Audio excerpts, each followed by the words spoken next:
Hello, everyone, and welcome back to episode 36 of the Brainstorm. Today, I'm joined by a very special guest, Dan Siroker, co-founder and CEO of RewindAI, and also Andrew Kim from ARK Invest. Dan, thank you so much for coming on. Thanks so much for having me. Maybe we could just start and have you tell your story, the story of Rewind. You've been there from the beginning. You are a co-founder. So I'd love to hear kind of the original thesis around the product that you have in the market today and how it's been evolving. Yeah, I mean, the story began in my 20s when I actually started to lose my hearing. And when I turned 30, I tried a hearing aid and it was magical. In a moment, I got my hearing back and it made me realize just how bad my hearing had gotten because it was very gradual over the years before that. And it made me question, what are all the other limits that we just accept about our biology and really don't challenge, which led me to the mind. You know, the mind has these two major challenges. Our memory is very flawed. You know, we forget about 90% of what happens after a week. If you think about that, that means if you have a weekly team meeting, only 10% of that last meeting is remembered that time you meet again. And not only that, but we're bombarded with information. So our mind's processing capacity, I mean, we only can make about 50 decisions a day, high quality decisions. And so that really led me to think, if there's a hearing aid for hearing and glasses for vision, what's the equivalent for your mind? How do we augment human intelligence with artificial intelligence? Not replace human intelligence, but augment human intelligence. And that was the thesis that started the company. And so can you explain a bit around the product you have in the market today and what you're building, and both from a software and hardware perspective? Because I think an interesting component of this is this could potentially usher in a new hardware era within mobile and at-home compute. So would love to just hear a bit about how the product has been evolving. Yeah, so we let you create a private repository of everything you've seen, said, or heard, and make it useful with AI. So for example, if you're in back-to-back meetings, you don't have time to take notes or track action items, or even keep up with what's going on in Slack while you're in the meeting. Rewind does that automatically for you. It tries to integrate with your Mac, with your phone. Soon we'll have a wearable device called the Rewind Pendant that can capture conversations that are out in the real world. And all of that is in service of really giving you back more time, giving you time to follow what gives you energy, what gives you purpose. There's so much that an AI can do for you. And that's what we're focused on, is how do we augment your capabilities with AI to give you back more time. Great. In terms of how you've built the product and the large language model you're using, what decisions were made in trying to go out there and find the most capable model for what you're building today? So we are actually very unique in the AI landscape. And if you think about a 2x2 grid of proprietary data set and non-proprietary data, and on the other axes, capital intensive or not capital intensive, we're kind of in the sweet spot. We actually have the most amazing proprietary data. Everything you've seen, said, or heard, that's data that for you as an individual is incredibly valuable to provide context to a large language model. And so that's where, we don't actually have to train a lot of these models from scratch. We can use off-the-shelf large language models and use what's called RAG, retrieval augmented generation, to augment the prompts that you send to a large language model with the context of your past. So it's this amazing marriage where our product gets better every time, GPT-4, GPT-5, GPT-6, every new model that comes out, which is really focused on reasoning, we pair with the data that we have, and together that builds an amazing product experience for our users. So it seems like a lot of AI consumer hardware players have all decided that voice is kind of going to be the dominant medium in which, in how consumers interact with these assistants. Can you talk about where do you see a visual surface such as the mobile phone in, let's say, 5-10 years time, and if this dominant focus on voice is kind of the right decision going forward, in your opinion? Yeah, I mean, if I had to predict 5 or 10 years down the line, or certainly, maybe longer than that, I think what will happen is people will look back at today. Our grandkids will look back at today the same way we look back at our grandparents, and we think, they would go out into the woods and they didn't have a smartphone with GPS, and they would just get lost. Getting lost was a thing to our grandparents. today we forget 90% of what happens. And when our grandkids look back at today, they'll think, how is it possible that you just like forgot most of what happened in your lives and you just accepted it?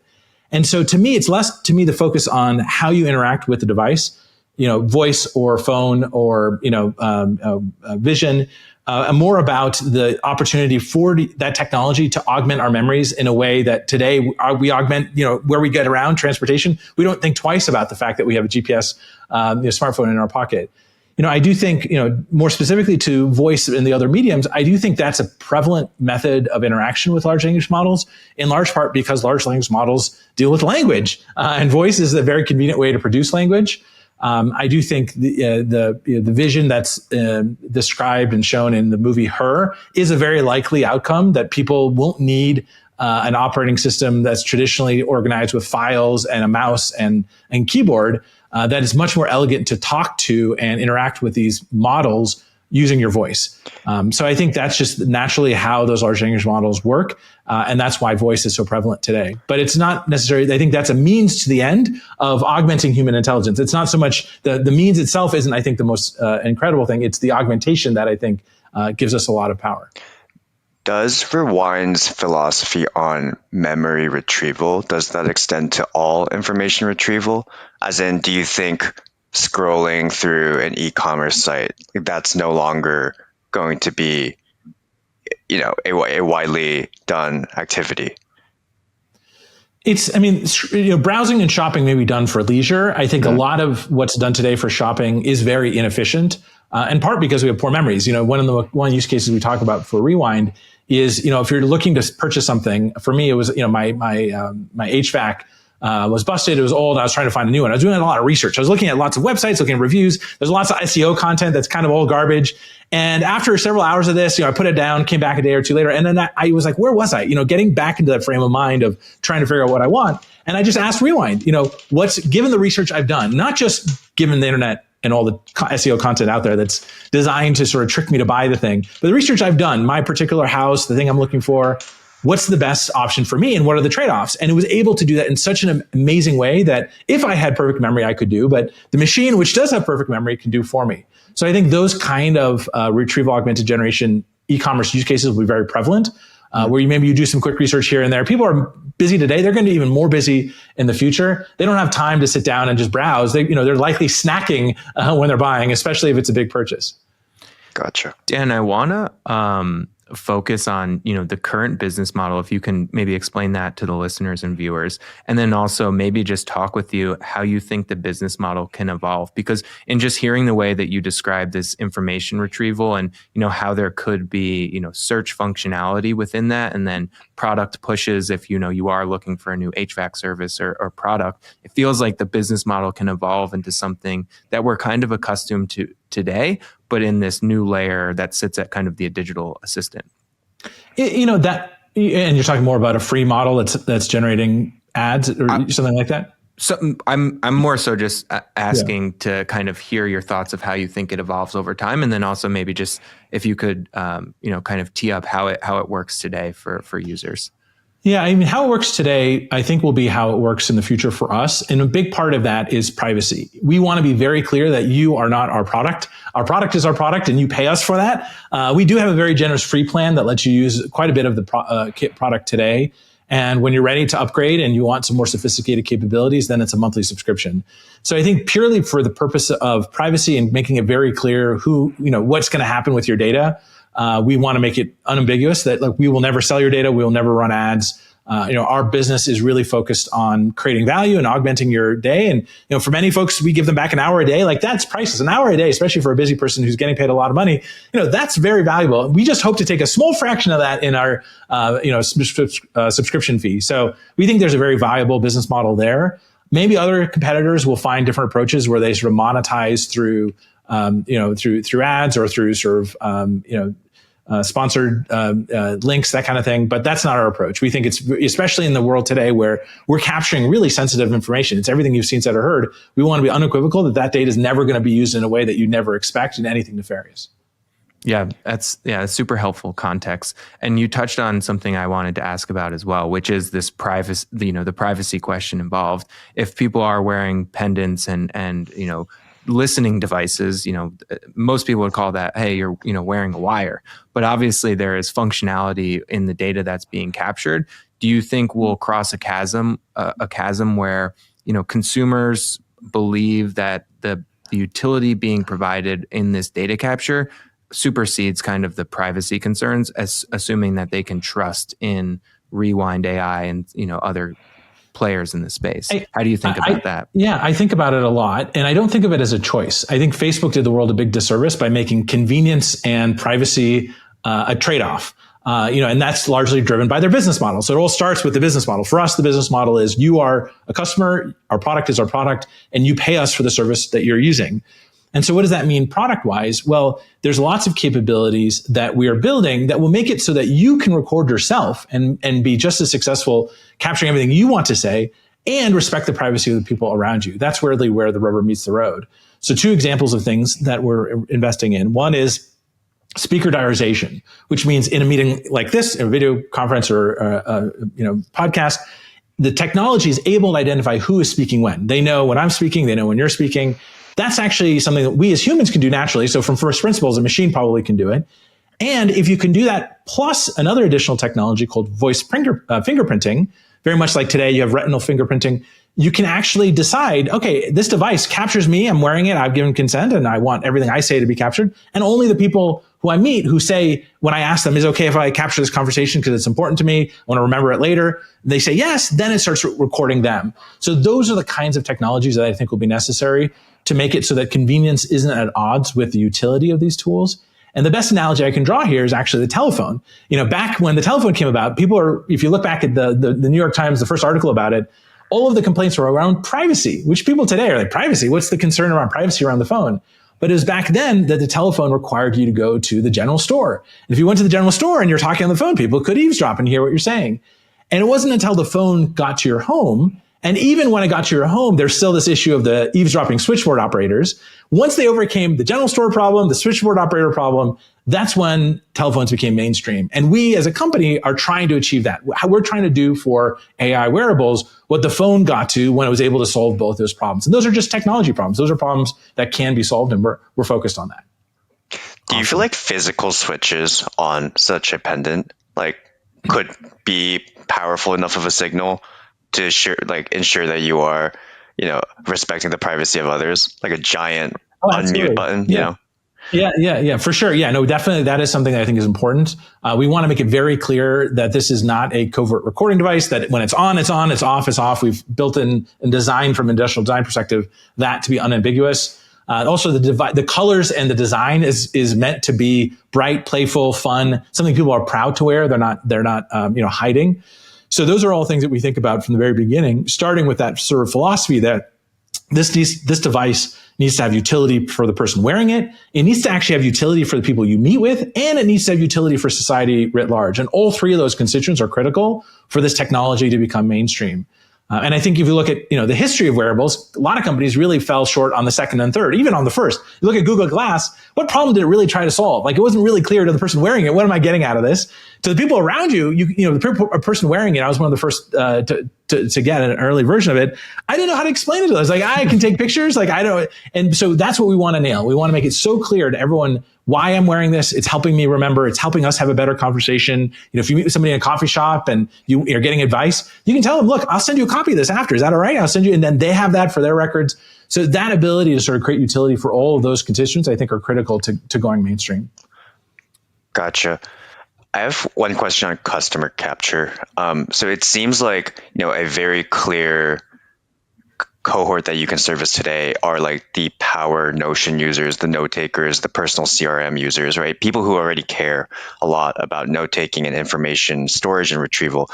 And my question is, that may not describe most people today, though in the future that might be the status quo, right? So what do you think are the features of Rewind that kind of need to be in place to ensure mass market adoption, right? Such that the core value add that you are providing today becomes status quo in the future, but it might be considered something that only power users do today. Yeah. So So I'll say two things. Power users today, the people who are really focused on productivity and they have their own personal knowledge management, PKM setup, many of them, what they're doing, if you really think about it, is kind of crazy. At best they're using technology, but let's say they're using a pen and paper. What they're doing is they're taking a tree, they're chopping it down, turning it into rectangle cold paper, taking a stick with ink at the end of it, and scribbling things down so that they can remember better. That's what they're trying to do. They're trying to remember better. If they had perfect memory, they wouldn't be taking notes. They're not actually doing that for the purpose of anything other than they might want to go back to that later. So those people, if you said to them, look, instead of taking notes, how about you just capture everything passively? And instead of having to have the foresight, this is where note taking really fails. You have to know what you might want later. But oftentimes it's just that serendipitous thing that, what was that thing that Dan said 3 weeks ago? I forgot. I didn't take a note. I lost it. If you have comprehensiveness of capture, everything you've seen, said, or heard, it's passive. You don't have to think about it. Then instead of taking notes, you can actually be present. You can actually be focused on the conversation. You can be listening. The second thing I'll say about note taking is people have this mistaken notion that taking notes helps them remember. What taking notes helps you do is remember the thing you write down. As you're writing, you are almost immediately forgetting the thing that's being said. So you have this sort of like staccato, capture of a meaning. You think you're remembering because the things you remember, but you don't know what you don't know. And there's many studies that have shown that the process of even taking notes as you're writing, the thing that's currently being said, not the thing you was just said that you're writing, you forget. And so I just think there's a fundamentally flawed approach. Even if you use a Notion or other notes taking tools, many of our customers, they say they came to us because they want a better tool. They want to be more present. And after a while, they're like, why am I even taking the notes? The tool does it for me. And I think that's just a fundamentally better approach, is a passive, always on capture that if you need it later, you can get it. But if you don't, then you can just focus on being present. As you've been on this journey building this product, what have been some of maybe the most surprising insights you or some of your customers have surfaced for the company?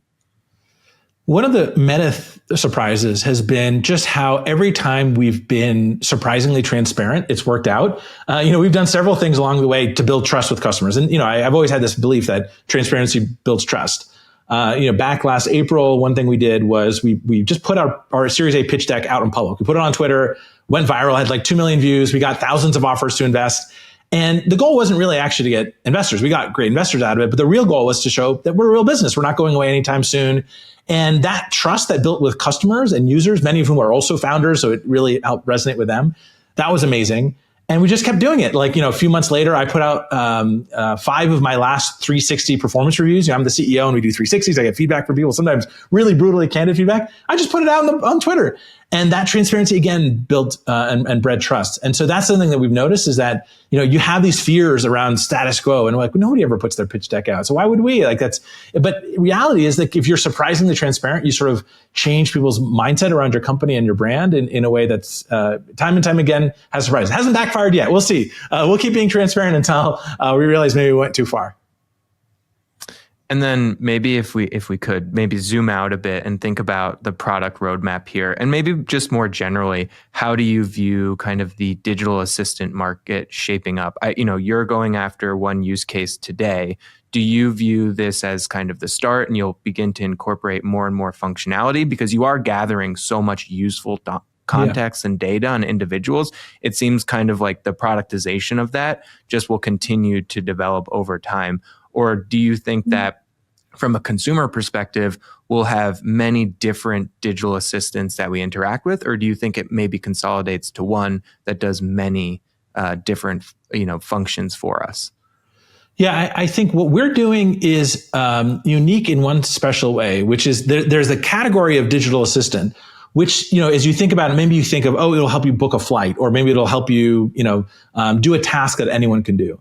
What we're really focused on is doing the tasks the way you would do it, using the context of your past. So the distinction is between a personal assistant and a personalized assistant. A personalized assistant where it's not somebody who just goes and gets you coffee, but it's somebody who has the context of everything you've seen or said or heard. A good example is it could write an email that you would have written as well or better than you would write it yourself. That's not something that even a personal assistant could do. So even in the category of assistants, I think we have a very narrow wedge, which is just like the things that are, only possible if you have the full context of everything you've seen, said, or heard. So just because, and I see that's already hard enough for us to do, well. So that makes me think that the category of assistants, broadly defined, anything that a technology can do to sort of augment you, is likely large and lots of different specialized use cases. I have a hard time imagining any one company or any one product doing it all really well. It may be powered by some of the same core components. Like I think a great assistant needs to have great reasoning. So it will likely have a large language model. That's what large language models are trained to do, is reasoning.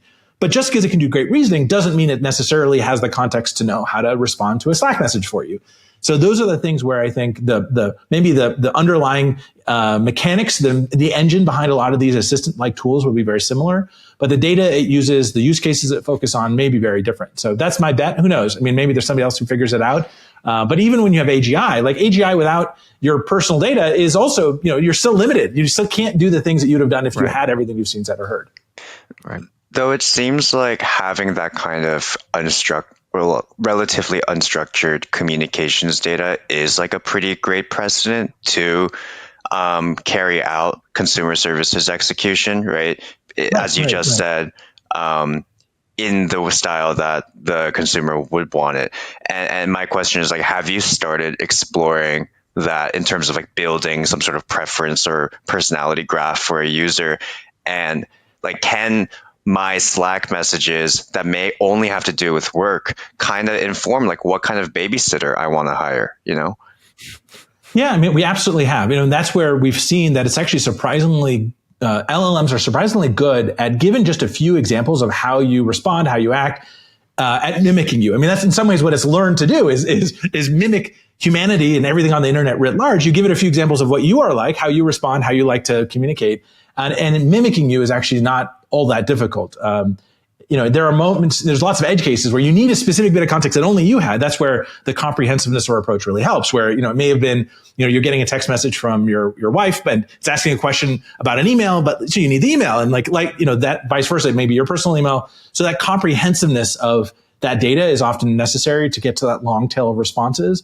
But I definitely do envision a day where most of how humans, and especially knowledge workers, spend their day is in editing mode. They're not in creating mode. It's much, much harder to start with a blank piece of paper, or let's say a blank email to your boss, than it is with a draft already pre-written. Hey, here's an update on the project. And it's a draft of everything. And you can tweak it and edit it, and you can review it and send it, but you don't have to start from scratch every single time. That's where I think AI and augmenting human intelligence with artificial intelligence really can shine.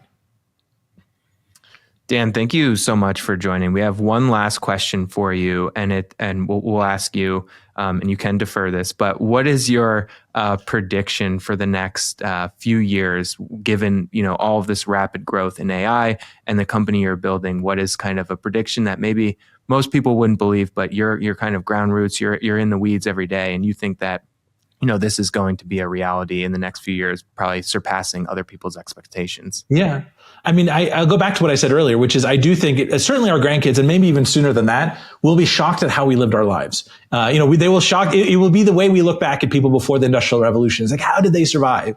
And I think a big reason why is that people will realize that most of their experiences are forgotten. And that ability to capture those moments, those experiences, and use them to give you better utility and more productivity, I think once you've felt it, I certainly have, it's so hard to imagine living life without it. So I think that's a different, that's change, and change takes time. And sometimes people are reluctant to change. But, once you feel the feeling of being able to just live your life, be present, you don't have to take notes. You have a tool that sort of, gives you that second brain, and that feeling of insurance. I think it's very hard to live life without it. So that's my prediction. Maybe not in the next few years, but certainly by the time the next few generations come about, they'll look back at today and laugh. I'm ready for that future today. I'm ready for that future now. But thank you so much, Dan, for joining. Sure. It was great to speak with you. I think everyone's going to really enjoy this and the product that you're building at RewindAI. Where can people go to follow you? You mentioned you have an X Twitter account. Yep.